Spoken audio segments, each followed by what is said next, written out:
Doctor Zubaidur Rahman গাড়ি দিয়া বাড়িলো, পর আমার নিয়ে গাড়ির সামনে হারা করলো। দেখতে আমার সালাম দিছে, আমিও সালাম দিছি। বিএনপির ভারপ্রাপ্ত চেয়ারম্যান তারেক রহমানের স্ত্রী ডাক্তার জুবাইদা রহমান আসবেন এ কথা শুনে ব্রাহ্মণবাড়িয়ার সুহিলপুর থেকে 4 গোছা ধানের শীষ হাতে রাজধানীর বসুন্ধরায় এভারকেয়ার হাসপাতালের সামনে বসেছিলেন রিকশা চালক আনোয়ার। যাচ্ছিলেন নিজের গ্রামের বাড়ির উদ্দেশ্যেই। অসুস্থ খালেদা জিয়াকে দেখতে তার পুত্রবধূ আসবেন মনে পড়তেই পাল্টে ফেলেন পথ। প্রিয় নেত্রীকে দেখতে আসবেন তার পুত্রবধূ, তাই চিন্তায় পড়ে যান কি সঙ্গে নেবেন। তাই ধানের শীষ হয় তার শেষ ভরসা।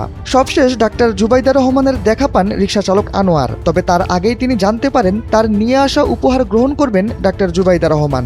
এমনকি যখন তাদের দুজনের সাক্ষাৎ হয় তখন ডাক্তার জুবাইদা রহমান আশ্বাস দেন কিছুক্ষণ পরেই তার সঙ্গে দেখা করবেন তিনি। তবে ততক্ষণে ডাক্তার জুবাইদা রহমানের আচরণে যেন অভিভূত হয়ে যান আনোয়ার।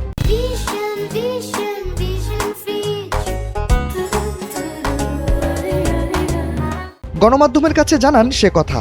বলেন, জনসাধারণ দেখে যেভাবে হেসে কথা বলতেন 3 বারের প্রধানমন্ত্রী খালেদা জিয়া, ঠিক একইভাবে তাকে দেখে হেসে কথা বলেছেন ডাক্তার জুবাইদা রহমান।